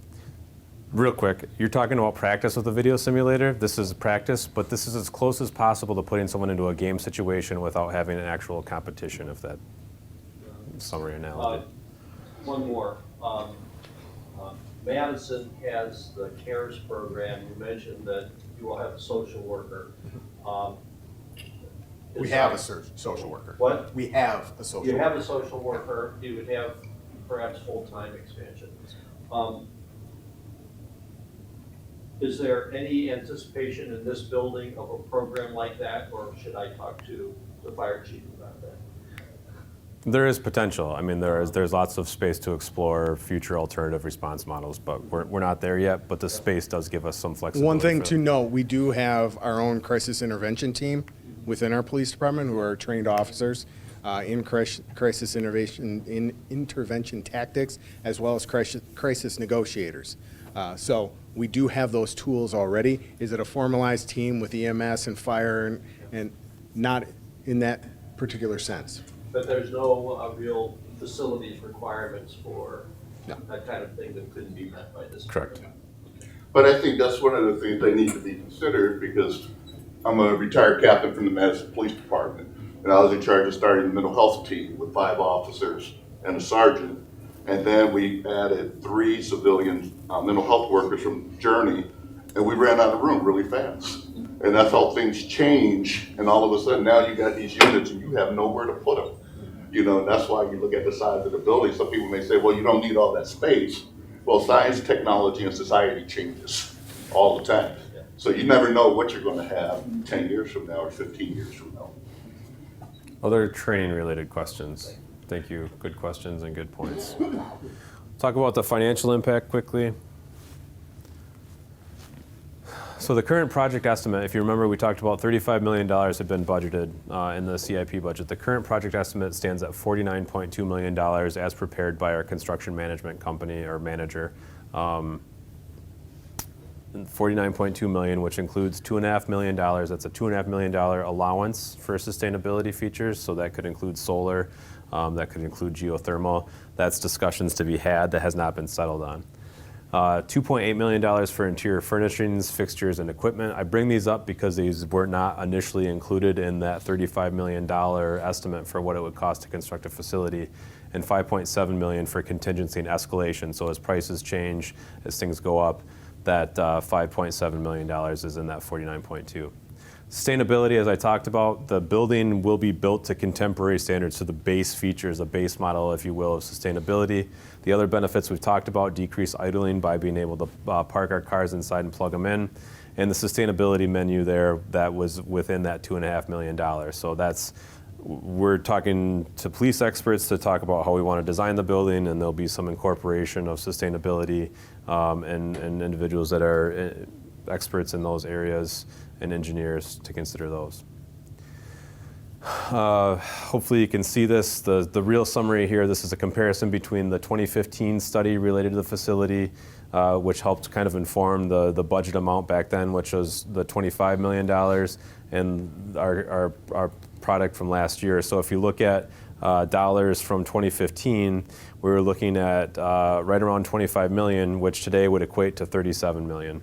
So you're talking in the course of 9 years, that money, that inflation there has gone up significantly. The 2015 study also did not include sustainability and did not include the furniture, finishings, and the equipment on the inside. So it's not really an apples to apples comparison in that sense, and you can just see the difference there overall. The other thing to point out is that this building, that estimate was not really developed for a police facility. It was really using a standard office space kind of specifications. So at the December 12th meeting of the council, architectural firm displayed these 3 options that are out there as of current. So $49.2 million designed as shown includes that $2.5 million for sustainability. Dropping that down, you end up getting a blank training bay that has no ability to actually use. It's the structure. Reduction in the quality of the interior, eliminating some exterior amenities, and limited sustainability features. Moving down even lower, you get into scenarios that I don't really think are realistic as far as reduction of square footage, which doesn't make sense for the future, and no sustainability features. Talking about an investment here, an investment in training, an investment in our police department, looking at per month increase here with some estimates based on an average home of $381,000 value, 20-year term, 3% interest. So we're talking about a $6.98 difference a month between the $35 million, which initially sits in the budget now, and where the project is coming in at around $50 million. So work is underway right now to refine those numbers to bring that $49 million number down. We're also considering revenue generated by rental of that space for training to help offset operating costs for those training components. And then if you want to briefly cover the grant. Sure. Right now, we are in the process of applying for a Department of Administration grant through the state that will potentially allow us anywhere between $4 and $10 million for this project. The only caveat is this project must include all of the training components in the plan. The reason why is the state is looking for non-state construction that will have a greater regional impact. And in our opinion, if we do not have the training components, it's a police department without that greater regional impact. And the reason why we'd have that greater regional impact is because we would be able to bring in other agencies from not only Dane County, but Rock County, maybe Greene County, surrounding counties to come in to utilize an indoor range, the DAT room. We could bring in nationally renowned topics to come in to train in the community/training room. That will increase that regional impact that the state is going to require in for that grant. With that being said, the application deadline is January 31st of this year. One of the components of that grant is to prove local government support. My hope was that the City Council was going to be able to vote on schematic design before January 31st. That doesn't look like that's going to be able to happen. However, I am working with the mayor, with City Council members, with other organizations, Dane County Chiefs of Police Association, for all those agencies that are going to sign on to say, yes, we want to use this facility if it does have these training components, as well as the U.S. Attorney's Office, the Division of Criminal Investigations for DOJ, variety of other agencies that'll sign on for letters of support for the potential of us getting the grant. So we'll offset some of the costs, hopefully, if we do get the grant, but the other training components of bringing people in to rent that space could offset some of the operational costs. Yes, sir. So to tie into that, what do you need from the community to help you? You mentioned your governmental officials. Is there anything else you need from our community or the surrounding communities?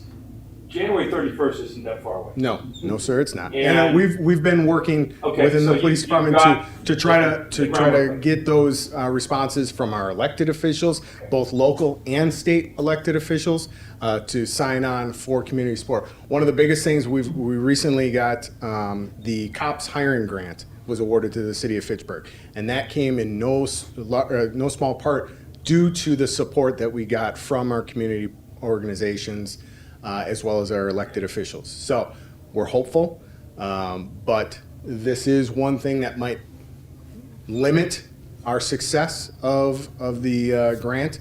But again, I get it. We're in a compressed timeline right now, even though this project has been out in the public since January. Yes, sir.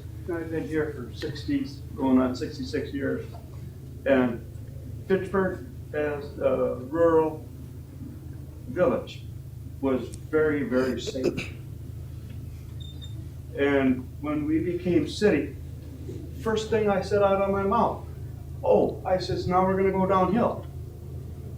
And the mayor at the time said, no, we're gonna keep our police officers at the highest level we can. And you know what? I tell everybody, if you come out to Fitchburg, you're safe.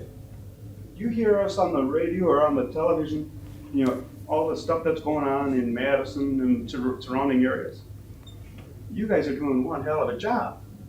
So, in order to keep up, we have to keep up with, you know, technology, and I was just baffled that Fitchburg put the police department in a basement.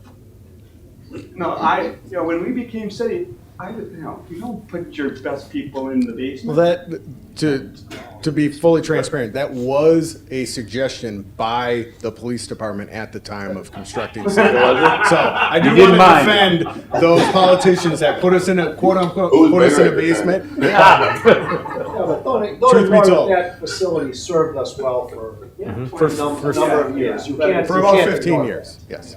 Go ahead. You had up a $6.98, I think it was, and that was for the add-ons. What is the add-on for a basic, it was 300 and some odd thousand average? For the a add-on? home, yeah, so this Yeah, is for. so a what would three- it be, what would it be for everything? For everything, it's the $23.26 per month. Okay. So it's a difference between the $35 million that's currently Right. budgeted going up to. Because that's about the same what it was for the library. About, well, it's double that actually. Yes, ma'am. Whoever put in the 2.5 million for sustainability features, including solar and geothermal, did they talk about the potential for tax rebates from the Inflation Reduction Act over the next 10 years? So we have talked about all sorts of sustainability features, and we're working with our sustainability expert within the city to identify what's going to work best and potential grants from a sustainability standpoint as well. Have you talked with the Village of McFarland people and their police? We have met with McFarland Police on their design. We haven't necessarily met with the village They've gotten officials. some of those incentives. Sure. Yeah, McFarland was able to do $3.3 million worth of sustainability features for a total cost of $2.5 million. Go ahead, Steve. Sorry. It's okay. I know you was raising. Could you go back to ROI? Because you guys got to the meat of it, and then all of a sudden it's. I was going to cover it all in one here, but. There we go. Yeah. Yep.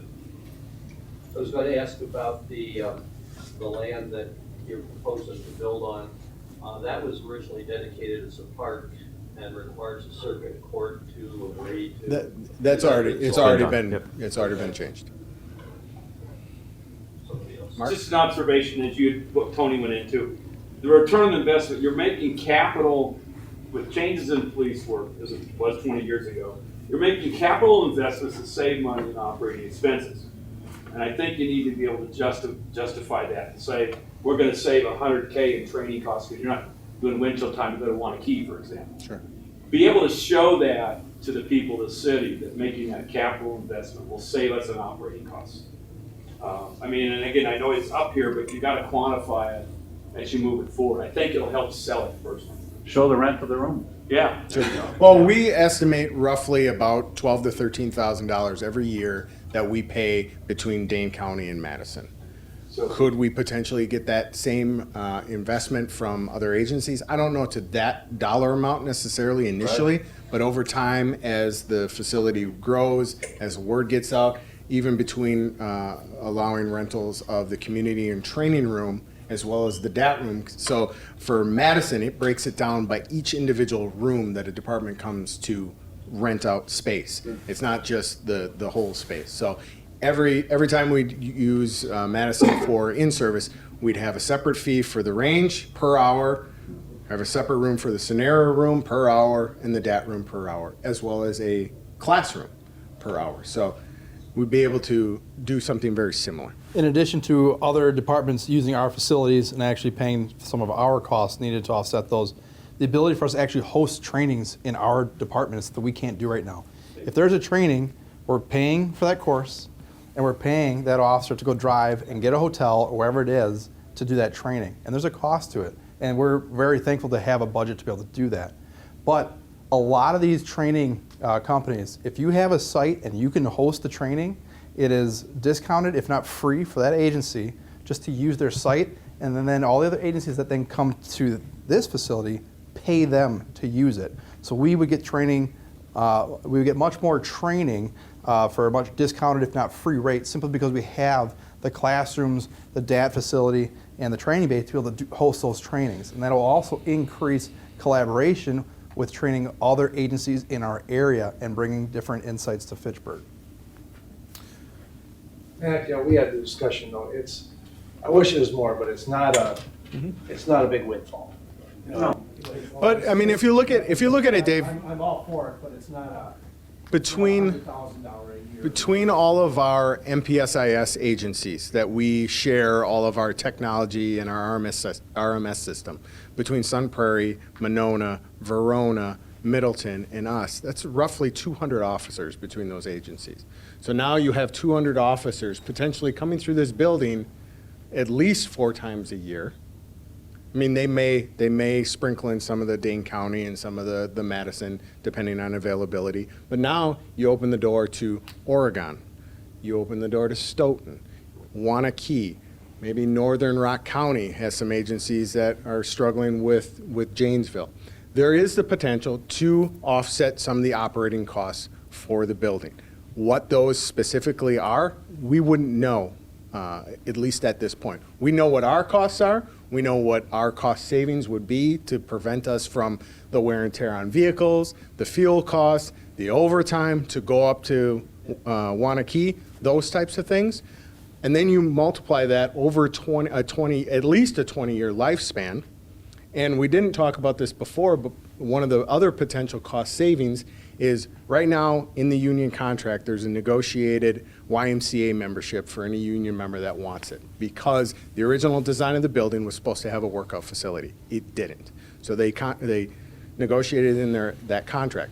We would have the potential, now everything's a negotiation when it comes to the union contract. However, we would have the potential to say, you now have this purpose-built workout facility right at the police department.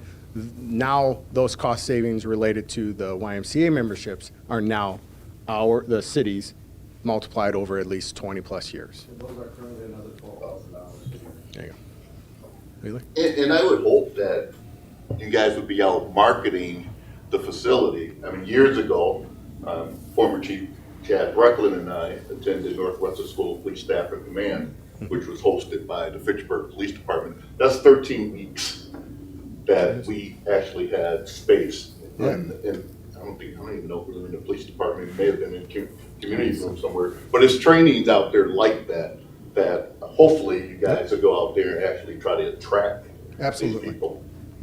And my hope would be too, I don't know if you're taking this into account, you're bringing all those officers through there, you might be picking a few off. Human nature. Shamelessly. I don't think you can neglect them. Can you guys run through the bullet points real quick? Because I think some of the real meat of this whole presentation is right here. Right there. So, Yeah. I want to let them finish. I'm going to, hopefully I can get one last thing on training. If you, the training component, how intense it is. What we missed is the risk management portion.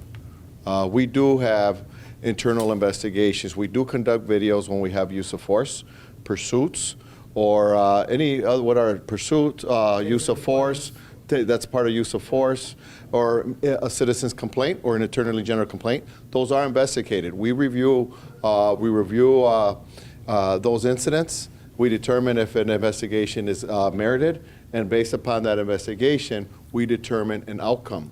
The outcome is going to can fall upon discipline or training, or both. At the end result, when you do conduct an assessment on a member, the whole purpose is to prevent that action from happening again. Obviously, if it's something very grave, it's discharged from the organization. But if it's not that grave, you still have to address it. And most often, it's going to be both, a little bit of discipline and training. And again, depending on how grave that issue is, and I don't want to get into what does this violation account for and what is that violation, but most often it resorts to training. Now you have a critical incident. A critical incident is one where a person dies, and most often in our custody. We have somebody under arrest, and they die in the backseat of the squad car, or we use deadly force and that person dies. That's a critical incident. In that critical incident, the review that goes on there, obviously there's a criminal investigation, but on top of that, there's an after action where you look at the incident on the training of the individual, were their actions within policy? Was the equipment, the equipment that they used, was that according to specs? How about the supervision? And any other comments that the investigation could have brought up where we need to address it. In any national event that you have seen, there is always going to be a training component. Always. I'll give you one. I worked in internal affairs in the city that I used to work for. And in that internal affairs, there was an incident. This is how serious these decisions can be. Person dies in the backseat of a squad car saying, I can't breathe. But what people with these things are wearing, nobody wants to admit that sometimes we have to change our policies and they're up to speed. There was a training curriculum that went out throughout the state and many states in our nation that if you're talking, you are breathing. And we trained our officers throughout the state, if you're talking, you're breathing. So how do you discipline those officers if we trained you? If this person's talking, they're breathing, and we find out this person's medical condition, this person was having trouble breathing, this person did need medical attention, and this person, we did not provide that attention to that person appropriately. So what changes? Policy changes, and immediately after policy changes, if somebody says they're in some type of distress, you obtain medical attention immediately because you, as a law enforcement officer, are not a doctor. So how quickly do you think that gets down? In one organization of 2,000, 3,000, 4,000, 4,000, 5,000 members, it gets that policy and the training is like this. But as soon as you leave that organization, and you start going miles and miles away in different cities, different municipalities, they may have saw the shock and awe on the news, but the changing in that training and policy, it's a trickle effect. So now the damage continues to occur because the training is not there. Training and discipline have to happen immediately after we observe the error. If not, we're not learning and we're not changing behavior. I'm big on risk management, and I'm big on addressing small things so they don't go get bigger or get out of control. If you can see how serious I am about training, we could talk about training for hours. Hours. And the level of training, and the purpose behind it, and policy. But if you get in the waiting line and say, I saw your violation today, but we're going to address it 6 months from now, next time we get to a classroom. No different than addressing any kind of behavior. You're not going to change it. Something to think about when it comes to training, and not take on an entire presentation because there's a lot. But it's never ending on that piece. Thank you. We'll finish out here, return on investment, trying to cover it in one slide, but due to audience request, we'll throw it up here as a suggestion. So we can quantify a few things on here. We can talk about the decreased wear and tear on vehicles, the decreased vehicle idling. We can talk about travel time and training. We can put numbers on a few of these things. Most importantly, on numbers, we can put a cost on what it's going to cost to delay this project or not build this project appropriately, and costs increase. The things that we can't necessarily talk about or put a price on, but can talk about, are the enhanced and efficient service, a more capable and competent police force. Is there anyone in here that doesn't want the best police force possible and they're serving their community? Anyone? Okay. So we want the best available out there, right? We talk about recruiting and retention. Do we want to hire the best candidates, or do we want just kind of the slightly above average candidates that barely pass? We talk about recruiting and retention. College sports. When you're looking at a college athlete, are they looking for the rundown facility with a coach that has a really nice sense of humor and maybe is a good guy? Or are they looking for the best available amenities that are out there to show that that organization that they're about to commit a significant amount of time to, and in our case, hopefully a 25-year career to, is investing in their people and cares about them as people, as professionals. That's what they're looking for. And we compete, we literally go down to the wire with candidates that we're hiring right now. If you're a qualified candidate, you can go to any police department in the state right now pretty much and get a job. We are competing down to the wire to get people. Any advantage that we can have to not only make them better police officers, but make it easier to get them in the door, you can't put a price. You could, if you wanted, to talk about what it costs to recruit, train, background investigate, do all that type of stuff. That's over $100,000 easily. And if someone doesn't make it through the training program, that gets even more expensive. So there are a lot of things on here, return on investment, that we could calculate, but to me, the greater impact are on things that you can't put a price on. Does anyone in here know if they're going to call the police later in their life? I'll take care of myself. I mean, do you know? We know you. And when you, I ain't calling him. so my point being is, if you call the police, you don't want to have to wait until that time to worry about to think about. You want to know that when they make that call, when you don't think you're going to have to make that call, that person that shows up, just like if you go to the emergency room, you want the best doctor available. You don't want the guy that's just available, right? You want the best. So that's what we're trying to accomplish here, and we think that's what the return on investment is that we're making an investment in our community by providing a better service. So just in summary here, a few things. So City Hall growth, remember this is a citywide project. We're here, the police department, presenting this. This is a citywide project, and it helps with the police department and City Hall. We can enhance our sustainability efforts. It's a purpose-built space to meet future needs. Provides community space. It's an amenity that isn't always available if people want to rent or use space in the City Hall campus. Build a safer environment that moves us closer to accreditation. This is safer for the people that work there and the safer for people that we're responsible for.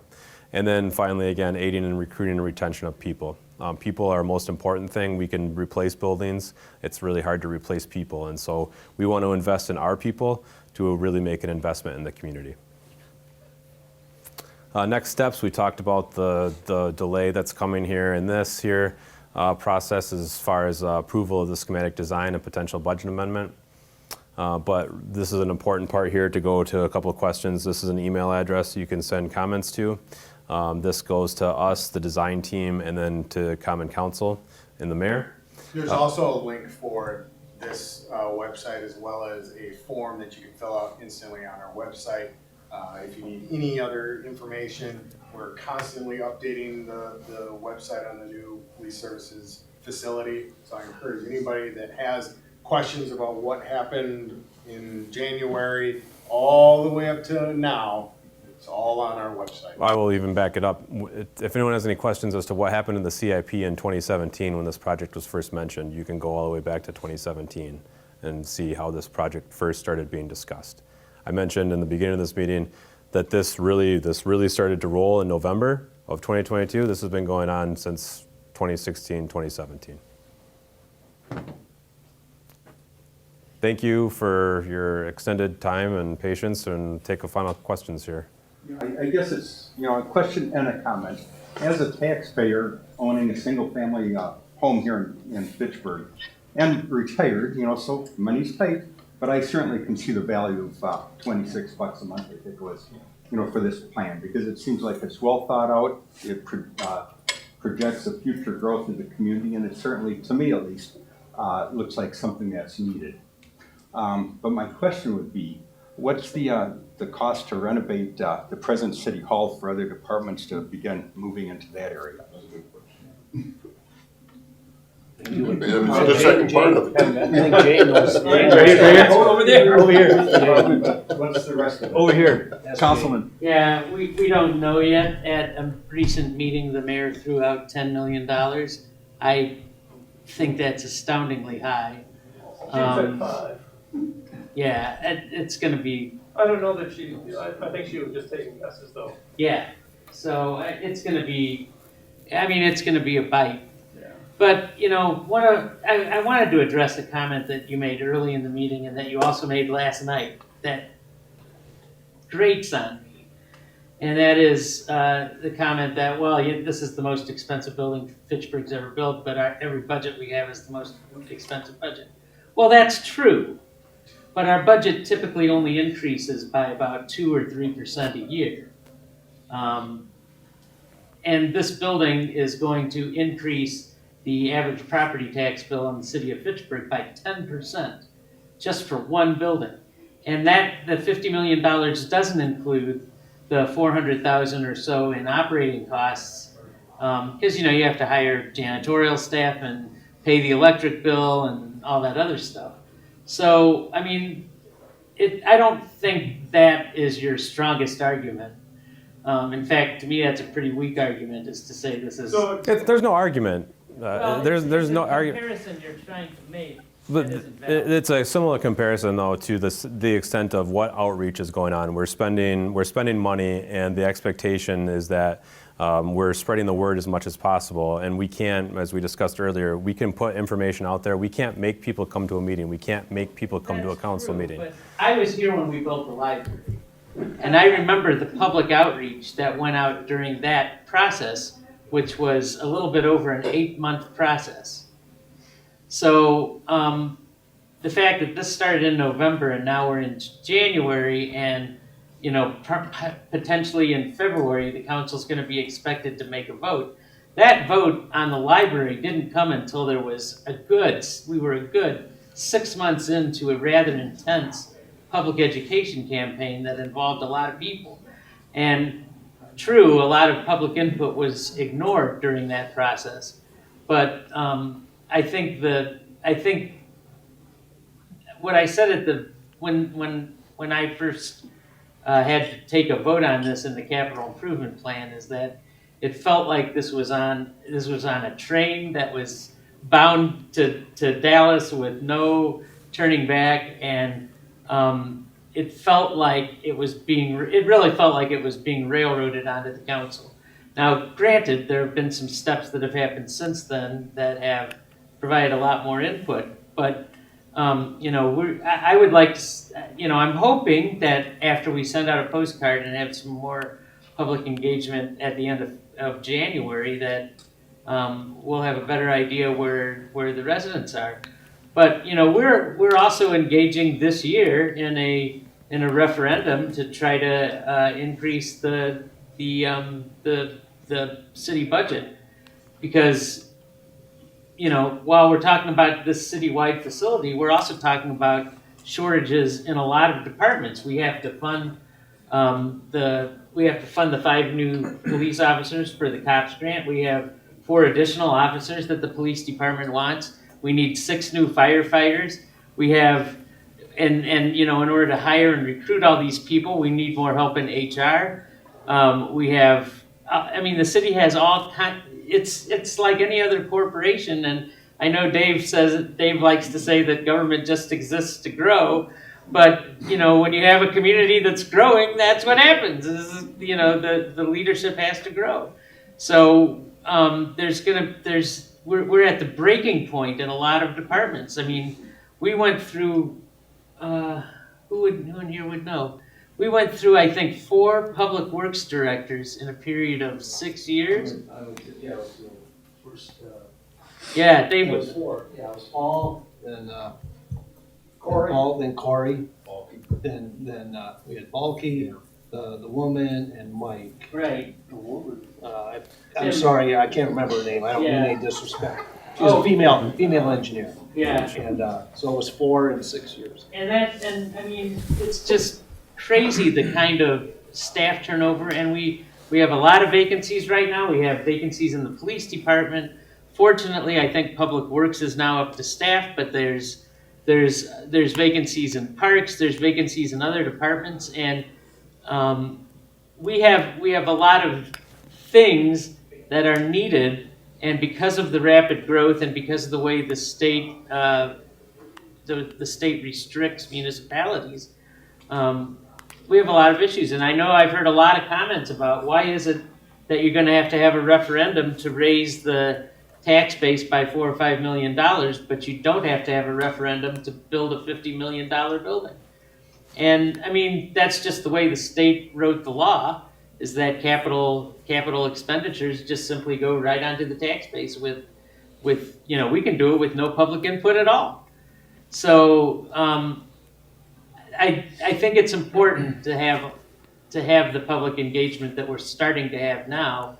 And I don't know what's going to happen in February. I don't know what's going to happen at these future meetings, but I think it's important that we put all the available information out to the residents, which it's. You just saw it. Well, again, I didn't see the operating costs up there. The finance director sent a email to City Administrator Brecklin, which you all got on the December 12th meeting, which included the potential estimate of the operating cost. Right, Which is roughly. but it's not in this presentation. Well, and regardless of what, 640,000 was the number. yeah, and I regardless also of, saw yeah. 550. Regardless of what size, a facility needs to be built, and if it's $35 million or $50 million, there's going to be operating costs, right? I mean, Right, The larger the building, the more right, the. exactly. So, I'm not arguing that Right. point. I'm just saying, if we're going to involve the public, then we need to give the public all the information. and it Okay, I'm takes. gonna push back a little bit on that. If I could- Because the library was $10 million that was privately raised, so of course you're gonna have 8 months of information going out. Well, no, This is totally the city different. borrowed $10 million. And that's what I want to do. A lot of great points, Alder Allen, a lot of great points. I've been here 2 years, so I may be off on the history. But just to, I want to compare apples to apples when we say library versus police facility, because I don't know how long it took and the outreach, and you're bringing up some of that, because I don't know if it took 2 years, 3 years, 4 years to get the library completed. Pardon? Long time. A long time? Some people fought against it. Okay, because I do know that this project was brought up in the 2015 Space Needs Study. So in 2015, this was the start of a discussion, and it's now 2024. So when we're looking at space needs studies, we're already 10 years into a space needs study that says you really need a police facility. And they gave out a 20-year projection to 2035, and we're 10 years into it, and we don't have a police facility. So I don't want to put it in there, but the onus keeps coming on the police department, like it's our due diligence to continue to do this when it's a city project to include you all as alders, to get this message out. So what I'm getting at is, in all of these presentations, it keeps being placed like it's our fault. We didn't hold that project in 2015. We didn't hold it in 2017. We didn't hold it in 2020. So I want to make it perfectly clear, we don't have a problem with the outreach. We don't have a problem going sending out flyers. We don't have a problem there, but there's keeps coming, there's repetitive comments on outreach and the library and the fire stations. And from the beginning, all I indicated to the staff that was applied to this is, let's be consistent with the fire buildings, let's be consistent with the library. But I don't know if the library was a 10-year project. And I don't know if that library project, like you said, if it's private money or city money, or how long that brought up. But let's compare apples to apples. We need, the one thing I can tell you with Alder Wheeler, the one thing I also want to bring up is Fitchburg in 2023 is, for 2023, the fastest growing city. It was ranked. How do we do the strategic planning? Like Alder Allen said, there's several departments that need help. I got to advocate for the department that I'm the department head for, the police department. I'm not going to cast stones on any other department. I have to advocate for the Fitchburg Police Department and the needs of the Fitchburg Police Department. And that's what we're here to do today. But this is a city project. Ultimately, we have to be respectful to our host here, Park Bank. We were supposed to be out of here earlier. So I appreciate you coming. There'll be more conversations. You can check out our Facebook page, our website for more information and additional meetings. Give them our thanks now. Yes. Thank you, Todd. Thank you, Todd. Thanks, Todd. Thanks for holding my money.